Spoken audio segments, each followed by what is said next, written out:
This just in, you are looking at obviously a very disturbing live shot there. That is the World Trade Center. And they are the powerful images that transport many of us back to where we were, who we were with, and what we were feeling when we first saw them more than 18 years ago.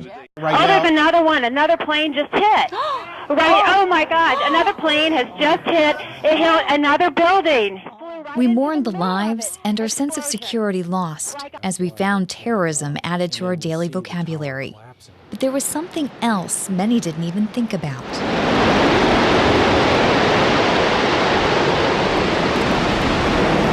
The dust, the wreckage, the remains.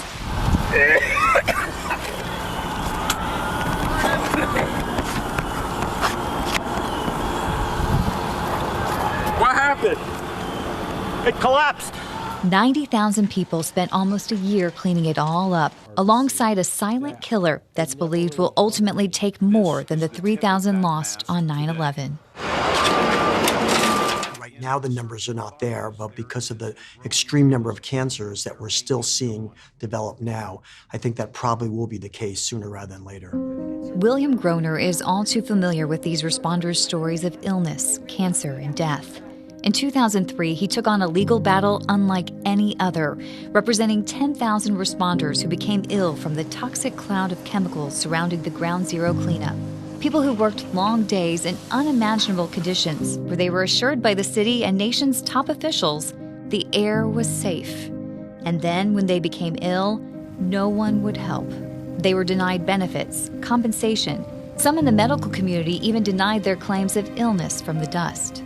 The Ground Zero dust was like a devil that danced on the graves of the murder to poison the lives of the living. The longer the responders worked at Ground Zero, the more they inhaled. The harder they worked, the deeper they inhaled. Every action by every person and every machine and vehicle stirred up more dust, animating its toxic dance. 9/12, written by journalist Tom Teicholz and lawyer William Groner, tells the story of the responders who showed up when the country needed them most, but had to fight the seemingly insurmountable when they fell ill. Some of the book's stories are almost unbelievable. For instance, Groner recalls a simple Google search he made while preparing to sue the city of New York and its contractors on behalf of the responders. It turned up information on a $1 billion FEMA fund set up to take care of these very people. Oh my gosh, case over. There's $1 billion set aside. Instead, the case would drag out for 9 years, and the city would ultimately pay its defense $200 million out of that fund before settling with the responders. In this author conversation, William Groner talks about the challenges he and his clients faced during that time. We were running out of money. There was a race against our clients and their patients. They were looking for compensation. They were looking for closure. They were looking for validation. Tom Teicholz explains why he decided to take on this 3-year writing project. This is a story that needs to be told and needs to be heard. And, I had a catchphrase on my desk that was, everyone knows about 9/11, no one knows about 9/12. Plus, hear insights into the inspiring stories of the 9/12 responders. It broke me down. I had tears, and I said, this is a story that needs to be told.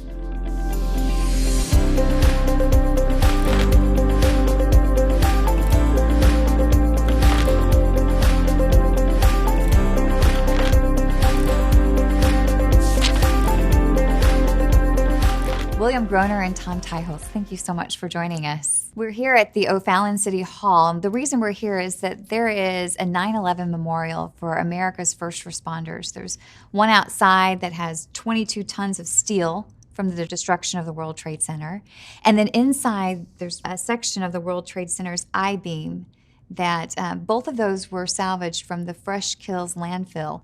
And when the city told me that, those words didn't mean anything to me, but then reading your book, that location comes up quite a bit, doesn't it?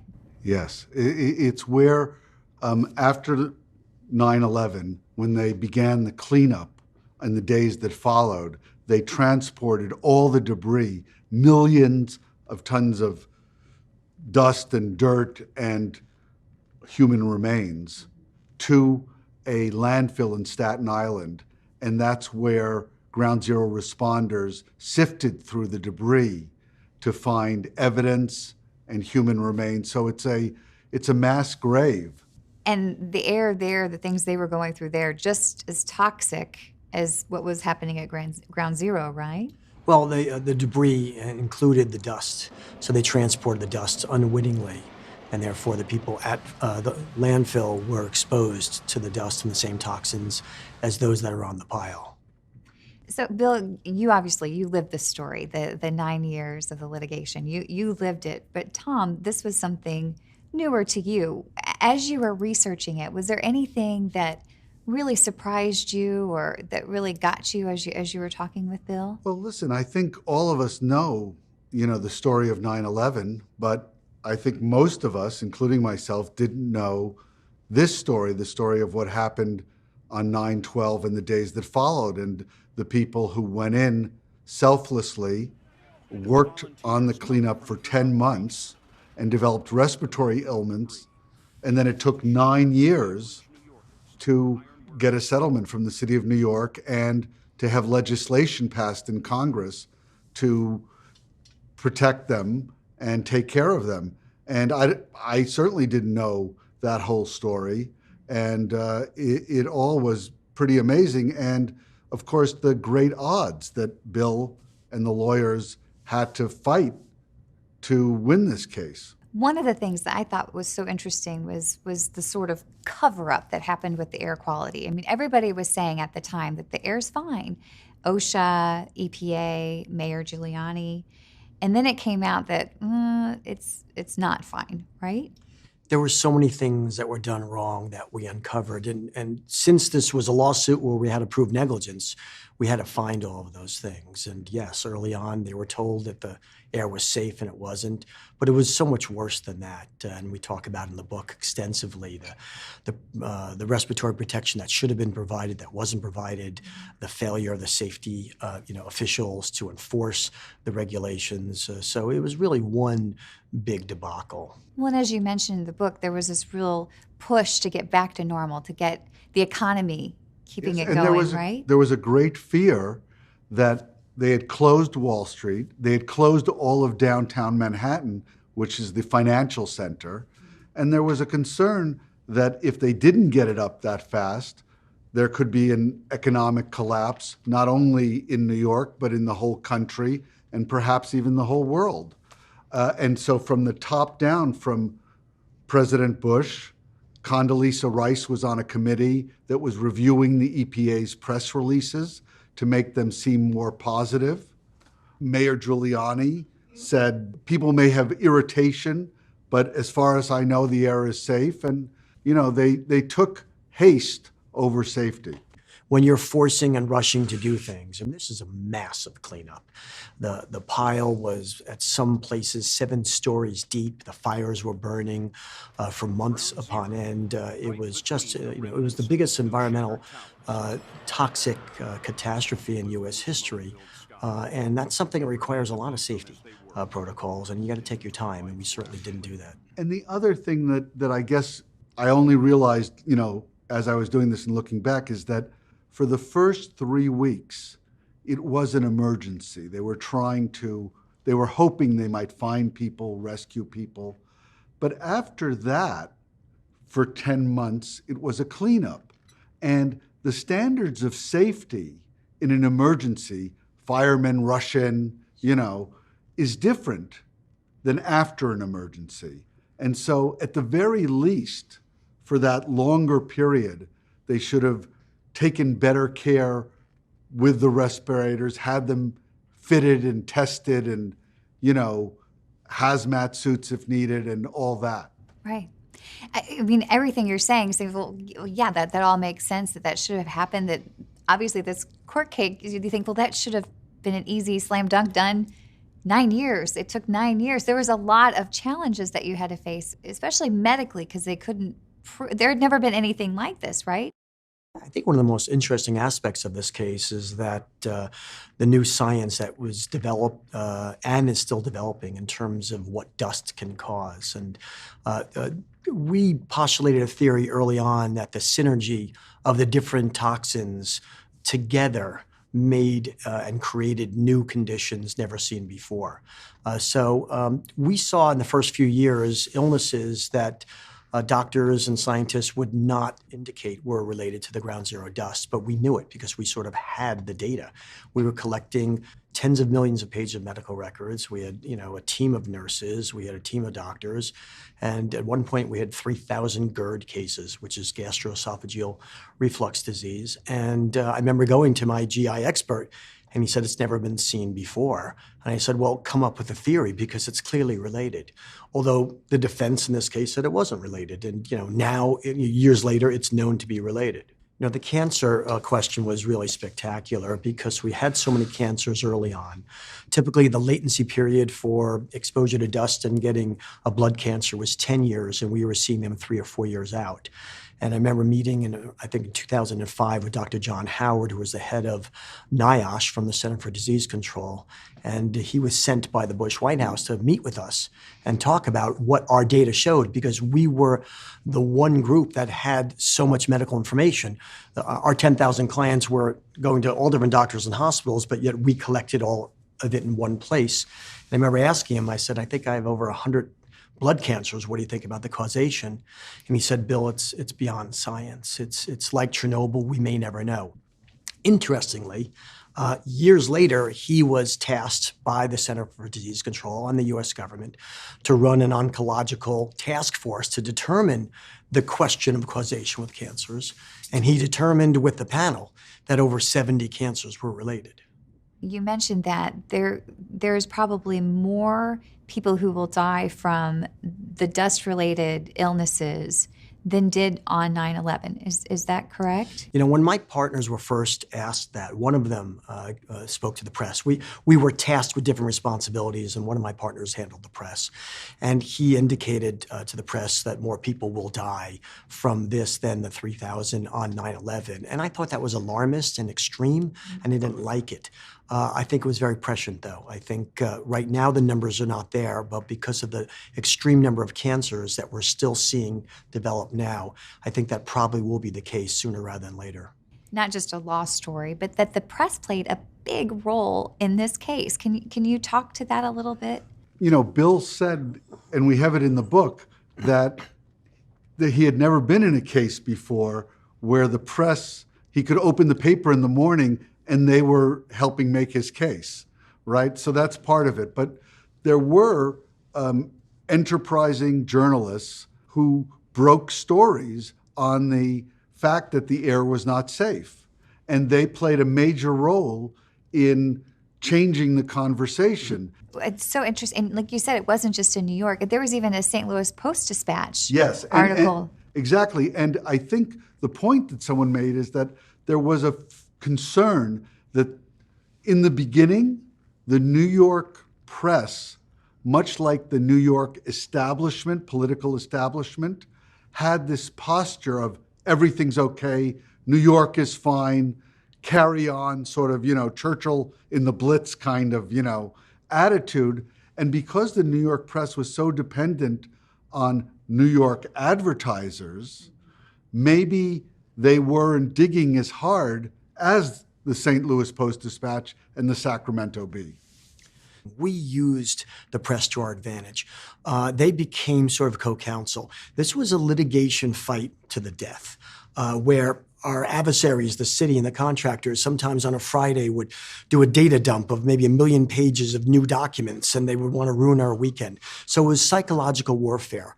We in turn did many, many things. And one of them is we would leak things to the press, and we knew they were very interested because we did represent the good guys, and they were, the press was often interested in helping us out. So we would leak things, and then they would report it the next day. And, this book, the reason why Bill wanted to do this book, and the way we tried to write this book, is about the Ground Zero responders, about their story, their heroism and their sacrifice and their suffering. The newspapers in New York wanted to tell the stories of the firefighters, of the police officers, of the emergency responders, so they were natural allies in putting this case forward.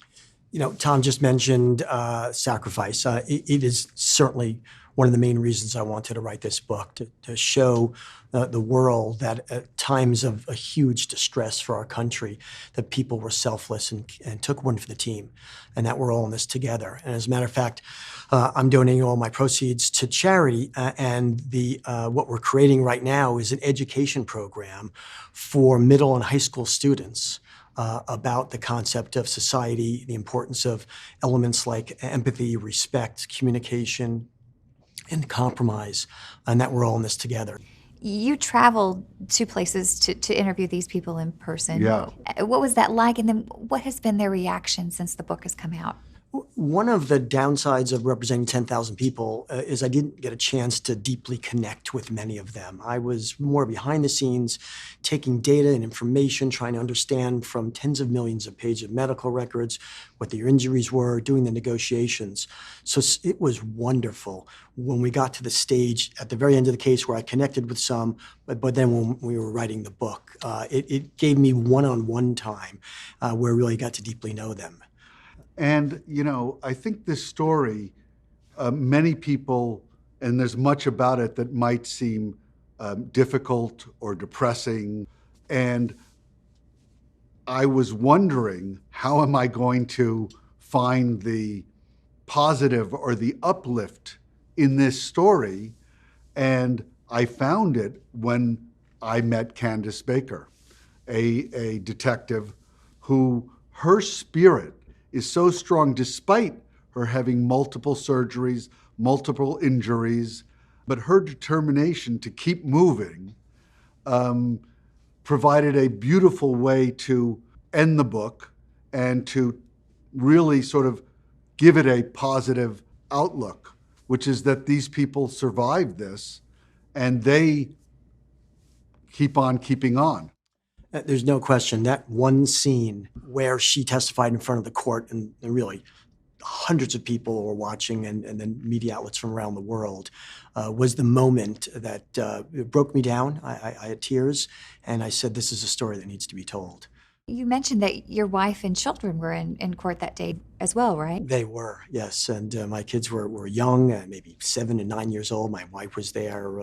They lived through this. And I wanted them to be part of, some aspects of it. And certainly that fairness hearing, it was the first fairness hearing in 2010, was something that was a critical moment in the history of the litigation. I want them to be right there. And all credit to Bill, when we were first talking about this book, he sent me both a vignette that he'd written of that moment and the transcript of that hearing. And very much that remained kind of the centerpiece, and Detective Baker became one of our heroes through whom we tell this story. Has she read the book? Yeah, she read the book and she loves the book, as she should love the book. And again, it's bittersweet for my clients to relive this, but she feels as though that we told the story the right way. I was curious about some of the other characters in the book. I mean, it's interesting because you are one of the characters, but it's written in third person. You're just one of the. It's not from your perspective, right, so to speak. Right. It was critical for this not to be a lawyer story and about me, and this was about my clients and their heroism. So we took a gamble and we did something very unusual. It was a discussion early on. Our agent was involved about whether or not we would just write me in the third person. And I think it worked. Tom read in preparation for this tens of thousands, if not 100,000 or more emails that I had over the 9 years. So he was able to glisten the flavor of the personalities from this and then extrapolate that down to the page. And what I loved about the story, just as a story, was that you had this sort of David and Goliath aspect. And many people don't think of personal injury lawyers as the, top of the field, the, greatest whatever. And in fact, all the things that people thought negatively about some of the lawyers really served them in defeating the more establishment, Ivy League educated attorneys. And I loved that aspect of the story, that people are flawed, but in some cases their flaws work for them. So 9 years, I think I saw somewhere 19.5 million documents from the defense. I think that had to be analyzed. All these nurses that were on staff helping you go through these medical records. Tens of millions of dollars, I think, invested by the law firm. At any point in those 9 years, did you think, why did we do this? Because there was no guarantee that you were going to get any money out of this, right? Right. This was on a contingency basis, so that we only earned a fee if we were successful, and we were tens of millions of dollars out of pocket. But that being said, we all create our own reality, and my reality and the energy I lived by was we were going to win. We represented the good guys. How would society let us down? And there was a little naivete to that. We could have lost this case, but I don't think on any day I ever thought that was going to happen. But there were financial stresses and pressures. There were huge financial stresses between the partners. Certainly, when you're laying out that kind of money with no certainty of when the case will be over. I mean, if we had to go to trial in this case, and every case took a month to try, because this wasn't a class action, it was 10,000 individual lawsuits. It would have taken, thousands of years, literally, to try these cases. So there was no certainty of when this was going to be over. You mentioned in the book that when you would go and talk to these people individually, and you mentioned a little bit earlier, going and meeting with them to get them information about the settlement and whether they would sign, because you had to have 95% of them say they were good with the settlement, right? Right. The agreement that the defense required would be that 95% of our clients would agree to the ultimate settlement, which, if you can imagine, getting 95 out of every 100 people to say yes to anything is almost insurmountable. And if you can imagine that if you only get 94, no deal. Game over. Yeah. But you ended up with 98% in the end? It was 99%. 99%. Yes. I think people realized, and our job was to communicate, that there weren't great other options. Going to trial had enormous uncertainty, mostly because of the medical causation. You had to prove not just that they inhaled the dust, but how much dust they inhaled. And yet there were no monitors in the different places on the pile. So that was almost insurmountable, determining for each particular plaintiff how much dust they had, how much was silica, how much was PAH, how much of all the other toxins, and then did that cause their injuries as opposed to other exposures previous in their life. So the complexities were huge. I mean, you talk about how hard it was to go to those families and get them to sign on this settlement. It was one of the hardest things I think you had to do, is what you said in the book. And going around to widows of responders who passed away from cancer and telling them that they were going to be getting X dollars. I mean, just taking a death and turning it into compensation is sort of not the best thing. And then it's less money than they were hoping and expecting. It was enormously difficult, and but it was heartwarming too, because I had a client and I was there for them in their time of need, and they had questions, and there was a relationship to develop. What I find incredible, in reading the book, is that everybody that you mentioned, they said that despite all the things that have happened to them, all of them have said that they would do it again. It's remarkable. And it's so remarkable that you have to think about it to try and understand it. And even after you think about it, you're still not even sure why.